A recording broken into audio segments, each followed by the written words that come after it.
नमस्कार मंडळी, मी Neha's recipe and tips या चॅनलवरती आपले मनपूर्वक स्वागत करीत आहे। तर मंडळी, आज आपण साबुदाणा खिचडी न चिकट होता किंवा न गोडे होता कशी बनवायची ते बघणार आहोत।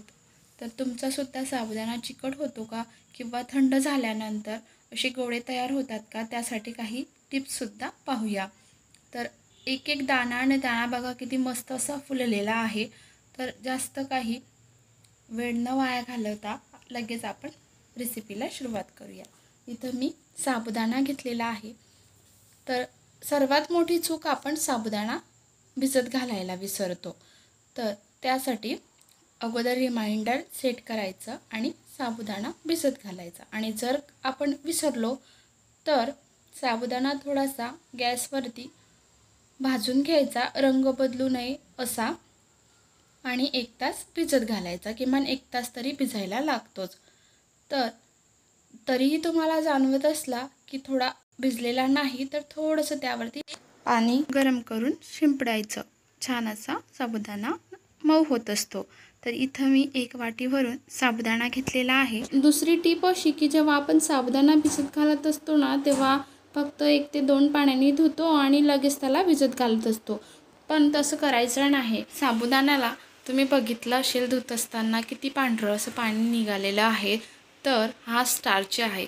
हा स्टार्च आपण 3 ते 4 पाण्याने छान असा साबुदाणा धुवून घेतला तर मस्त असा निघून जात असतो। तर म्हणून साबुदाणा मात्र हा 3 ते 4 पाण्याने धुवून घ्यायचा। तर असं धुतल्यानंतर आपला साबुदाणा अजिबात चिकट होत नाही। तर अशा पद्धतीने धुवून घेतल्यानंतर यामध्ये मी कोमट पाणी टाकलेलं आहे। म्हणजेच 1 वाटी जर आपण साबुदाणा घेतला तर त्यामध्ये 1 वाटीपेक्षा थोडं कमी असं पाणी टाकायचं। तर हे पाणी मी कोमट घेतलेलं आहे, जास्त पाणी गरम घेतलेलं नाही। तर कोमट पाणी घेतलेलं आहे। असं अर्ध बोट बुडेल इतपत साबुदाण्यामध्ये पाणी घालायचं। त्यानंतर त्यावरती झाकण ठेवून अशा प्रकारे 3 तासाकरिता मी हा साबुदाणा आता भिजत घालून घेणार। तर 3 तास हे झाल्यानंतर तुम्ही पाहू शकता मस्त असा साबुदाणा भिजलेला आहे। बघा किती मस्त असा एक एक दाणा टम फुगलेला आहे। असं बोटाने दाबून बघायचं, लगेच कळतं की साबुदाणा भिजलेला की नाही। छान असा साबुदाणा भिजून झालेला आहे। तर असं योग्य प्रमाण पाण्याचं घेतलं म्हणजे साबुदाणा भिजतोच, अगदी अचूक प्रमाण आहे। तर आता चमच्याने सर्व हा साबुदाणा मिक्स करून घेणार। तर तिसरी ही टिप की आपल्याला जर साबुदाणा आपण भिजवायला विसरलो, 3 ते 4 पाण्याने स्वच्छ धुवून घ्यायचा साबुदाणा, नंतर त्यामध्ये थोडंसं कोमट पाणी टाकायचं। अगदी फक्त 2 ते 3 तासामध्ये सहजासहज साबुदाणा भिजत असतो अशा पद्धतीने। तर आता हा सर्व साबुदाणा मी मिक्स केल्यानंतर कढईमध्ये शेंगदाणे भाजून घेणार लो फ्लेमवरती। तर मस्त असे खमंग खरपूस हे शेंगदाणे भाजून घ्यायचे।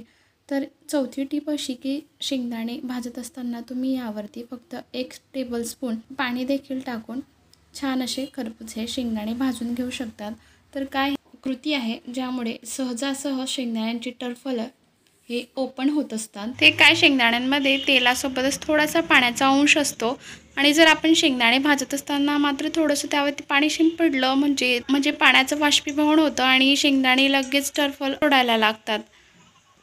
तर अशा प्रकारे मी हे शेंगदाणे भाजून गरम असल्यामुळे प्याल्याने असं रगडून यांची साले काढून घेतली। तुम्हाला हवं असल्यास तुम्ही पॉलिथिनमध्ये देखील टाकून रगडून अशी यांची सालं काढून घेऊ शकतात। मिक्सरच्या भांड्यामध्ये अशा प्रकारची भरड करून घेतली। तुम्हाला हवं असल्यास तुम्ही जाळ देखील यांची भरड काढून घेऊ शकतात।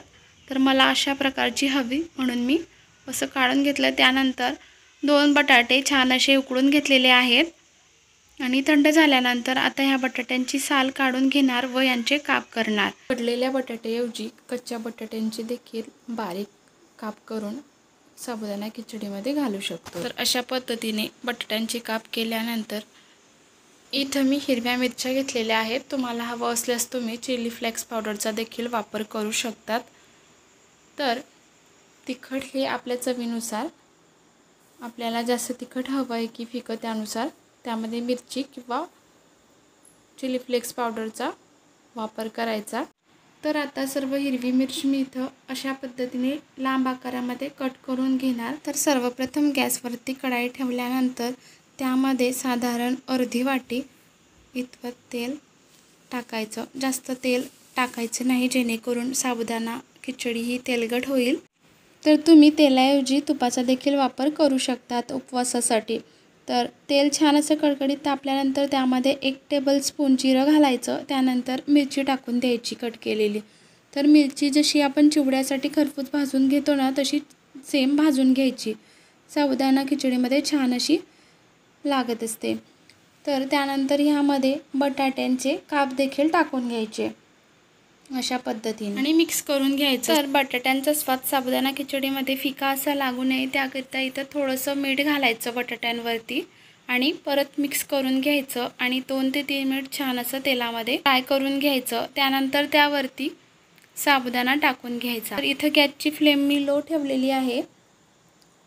सर्व साबुदाणा टाकून घेतल्यानंतर त्यामध्ये शेंगदाण्यांची भरड घालणार. तर 1 वाटी शेंगदाणे यांची मी भरड करून घेतलेली होती, त्याहूनही कमी टाकत आहे, म्हणजे अर्धी वाटीपेक्षा थोडीशी जास्त अशी ही शेंगदाण्यांची भरड ह्या साबुदाणा खिचडीमध्ये घातलेली आहे. आणि अशा पद्धतीने मिक्स करून घ्यायचं अगदी अलगद हाताने. आणि चवीनुसार मीठ घालायचं. अगोदर आपण मीठ घातलेलं आहे हे लक्षात ठेवायचं आणि त्यानुसार त्यामध्ये मीठ घालायचं. सर्व साबुदाणा मिक्स केल्यानंतर त्यावरती झाकण ठेवायचं आणि 3 ते 4 मिनिट लो फ्लेमवरती छान असं वाफवून घ्यायचा. बघा किती मस्त एक दाणा छान असा फुललेला आहे आणि मस्त अशी ही आपली साबुदाणा खिचडी न चिकट होता किंवा न गोडे होता थंड झाल्यावरती तयार झालेली आहे. मस्त एक साबुदाणा ट्रान्सपरंट झालेला आहे, बघू शकता तुम्ही. थंड झाल्यानंतर ही साबुदाणा खिचडी अगदी मऊ व लुसलुशीत राहत असते, अजिबात कडक किंवा चिकट न होता.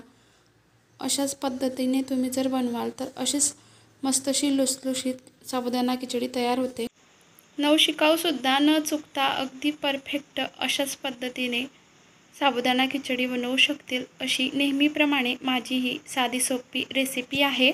तर तुम्हाला ही साबुदाणा खिचडीची रेसिपी कशी वाटली कमेंट्स करून नक्की कळवा. त्यासोबतच व्हिडिओला लाईक, शेअर आणि सबस्क्राईब करायला मात्र विसरू नका. व्हिडिओ आवडला असेल तर आपल्या मित्रपरिवारासोबत देखील शेअर करा. आणि व्हिडिओ पूर्ण पाहिल्याबद्दल मनापासून धन्यवाद. परत भेटूया एका नवीन रेसिपीसोबत. तोपर्यंत नमस्कार.